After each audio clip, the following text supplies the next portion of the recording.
Trade agreements types చూద్దాం. Trade agreement types కొన్నేమో partial scope agreement.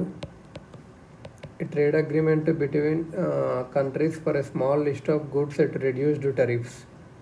Between two countries, small list of goods. Next, PTA, preferential trade agreement or free trade agreement. Preferential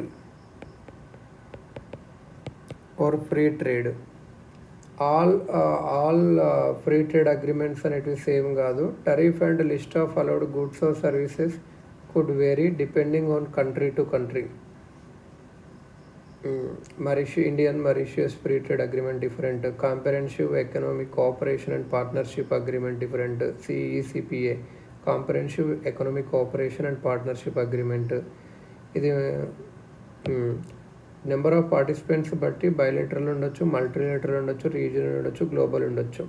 countries ఫర్దర్గా పోతే ఒక just tariffs తగ్గియడం కాకుండా norms relax చేస్తే foreign investment మీద, foreign workers మీద, then it's become CPA, comprehensive economic partnership agreement, comprehensive economic cooperation agreement. P for partnership, C for cooperation. ఇదన్నట్టు PhD over CEPA versus అంత అవసరం లేదు. ఇంకొకటి ఏంటంటే ఇలా అన్నట్టు నెంబర్ ఆఫ్ పార్టిసిపెంట్స్ బట్టి bilateral, regional, multilateral. Level of integration బట్టి ఫస్ట్ వచ్చేసి పార్షియల్ స్కోప్ అగ్రిమెంట్, నెక్స్ట్ వచ్చేసి ఫ్రీ ట్రేడ్ అగ్రిమెంట్. దాంట్లో CEPA ఉంటుంది, CECA ఉంటుంది, customs union, common market, economic union ఇలా కూడా ఉంటాయి అన్నట్టు. కొన్నిసార్లు ఇంకో CECPAగా పిలుస్తారు. అదేంటంటే comprehensive economic cooperation and partnership agreement. రెండు కలిపి సీసా ఇదేమో కోఆపరేషన్, ఇదేమో పార్ట్నర్షిప్. ఈ రెండు కలిపి CECPA. ఇంకా ECTA కూడా అంటారు, economic cooperation and trade agreement. అంతా సేమే ఉంటుంది. ఇంకొకటి ఇక్కడ మెయిన్గా కస్టమ్స్ యూనియన్. కస్టమ్స్ యూనియన్ అంటే ఏంటంటే FTA ఉంటుంది కదా, in which members apply common external tariff for non members. అంటే మెంబర్స్ అందరు కలిపి వాళ్ళందరూ కామన్గా ఒక ఎక్స్టర్నల్ టరిఫ్ వేస్తారు. Non member East African community, EAC, Caribbean community అంట. ఇది కస్టమ్స్ యూనియన్. అంటే అందులో ఉన్న మెంబర్స్ అన్ని బయటి వాళ్ళకు అప్లై చేస్తారు. Common market, CM. Common market customs union ఉంటుంది కదా, where factors of production can move freely amongst neighbours. ఇందులోనే ఫ్యాక్టర్స్ ఆఫ్ ప్రొడక్షన్ కూడా వాళ్ళకు ఫ్రీగా మూవ్ అవ్వచ్చు అది దాంట్లో. ఇది కామన్ యూనియన్. ఇంకోటి ఏంటంటే ఎకనామిక్ యూనియన్. ఇదేంటంటే common market where member countries keep common currency, ఇంకా టరిఫ్ కూడా సేమ్ పెడతారు. Allow of entry of goods, services, capital and labour among themselves and minimum with restrictions తక్కువ ఉంటాయి. వాళ్ళ physical policies and diplomatic policies కూడా ఒక common parliament పెడతారు. European parliament ఉంది కదా అలా. మానిటరీ పాలసీస్ కూడా కామన్ సెంట్రల్ బ్యాంక్ ఉంటుంది, యూరోపియన్ సెంట్రల్ బ్యాంక్. సో వాళ్ళంతా ఒకటిగా ఉండి అలా చేస్తారు. మన ఫ్రీ ట్రేడ్ అగ్రిమెంట్ చూస్తే మారిషియస్తో ఒకటి ఉంది 2021లో. ఇక్కడ 300 ఇండియన్ గూడ్స్కి అండ్ టెక్స్టైల్, ఎలక్ట్రానిక్స్కి కన్సెషనల్ కస్టమ్ డ్యూటీస్ వస్తాయి మారిషియాలో. సేమ్ అలానే ఇది కూడా అంతే. Then agreement rules of origin, government procurement, IP rights ఇవన్నీ చూస్తుంది అన్నట్టు. ఇండియా UAE కూడా ఒకటి చేసుకుంది. అది చాప్టర్ 1 ఈ-కామర్స్ డిజిటల్ ట్రేడ్ ఉంది అందులో. ఆస్ట్రేలియాతో కూడా చేసుకుంది. ఇంకోటి ఏంటంటే ఇంటిమ్ హెర్లీ హార్వెస్ట్ ట్రేడ్ అగ్రిమెంట్స్. ఏంటంటే ఇది 2 కంట్రీస్ చేసుకుంటేవి చిన్న గూడ్స్ అండ్ సర్వీసెస్. సో ఇది ఫ్రంట్ రన్నర్గా సర్వ్ చేస్తుంది. ఫ్యూచర్గా FTAగా మారుతుంది. ఇండియా UK రెండు కలిపి ఒక ఎర్లీ హార్వెస్ట్ ట్రేడ్ అగ్రిమెంట్గా ఉంటుంది. ఎర్లీ హార్వెస్ట్ ట్రేడ్ అగ్రిమెంట్స్ ఇలా అన్నట్టు. ఫ్రీ ట్రేడ్ అగ్రిమెంట్స్ చూసుకుంటే ఫ్రీ ట్రేడ్ అగ్రిమెంట్స్ కొన్ని చూద్దాము. FTAs, TPP, trans Pacific partnership.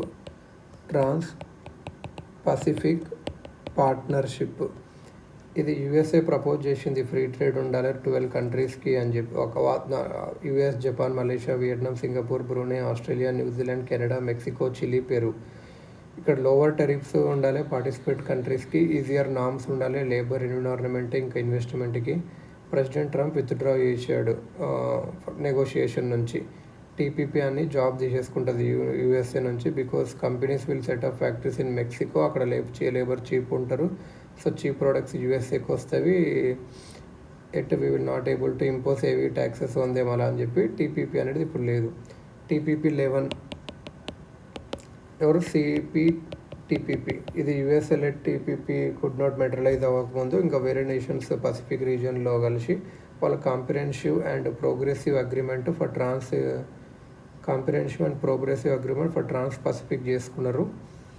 ప్రజెంట్గా 11 సిగ్నేటరీస్ ఉన్నారు. ఇది పసిఫిక్ రీజియన్లో. ట్రాన్స్ అట్లాంటిక్ ఇంకొకటి ఏంటంటే TTIP, trans Atlantic and investment pact. Trans Atlantic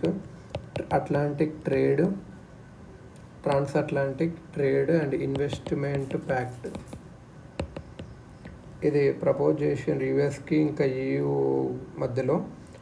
similar to TPP, tariff తగ్గియాలి, easier entry or foreign negotiations పోయినవి బట్ నాట్ సైన్డ్. కొన్ని అపోజిషన్స్ వచ్చినాయి దీనివల్ల కాబట్టి not signed. USA had been lobbying for TPP and TTIP because USA is disillusioned with the WTO, wherein India, China and other emerging markets have equal rights ఉన్నాయి. So more assertive అయ్యారు. So యూఎస్కి దానికి మంచి benefits రావట్లేదని ఇలా అన్నట్టు. ఇంకోటి IPEF, ఇండియో Pacific economic framework. ఇది USA launch చేసింది own it side quad summit మీద టోక్యో, జపాన్లో. ప్రెసిడెంట్ బైడెన్ ఇది లాంచ్ చేశారు ఎందుకంటే ట్రంప్ అనే TPP 11 నుంచి పుల్ అవుట్ అయ్యారు కాబట్టి. బైడెన్కి అప్పట్లో పసిఫిక్తో ఫ్రెండ్స్ కావాలి ఎక్కువ, ఎందుకంటే RCEP China's belt and road ఇనిషియేటివ్ని కౌంటర్ చేయడానికి, ఇన్ఫ్లుయెన్స్ ఆర్ ఏషియాస్ ఇంక్రీజ్ చేసుకోవడానికి.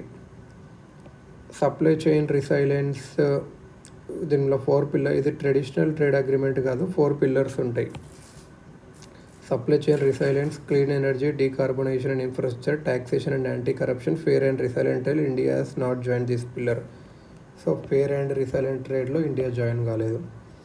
ఇండియా మరి ఇండియో పసిఫిక్ ఎకనామిక్ ఫ్రేమ్వర్క్కి సైన్ చేసింది ఎక్సెప్ట్ ట్రేడ్ పిల్లర్. కానీ ప్రాబ్లమ్స్ ఏంటంటే child labour, environment standards, India's insistence over GM crops. Myanmar not allowed to join due to its military regime. Later, USA could make some rules imposing their vision of democracy. Myanmar relationship on the member countries. Anti-corruption, transparency, religious freedoms. USA government reports tend to project India in a poor light. India అనేది trade pillar join కాలేదు. So Indo Pacific economic framework అనేది క్యాటలిస్ట్గా ఉండొచ్చు India's economic ఇంట్రెస్ట్ని push చేయడానికి. కొన్ని challenges ఉన్నాయి.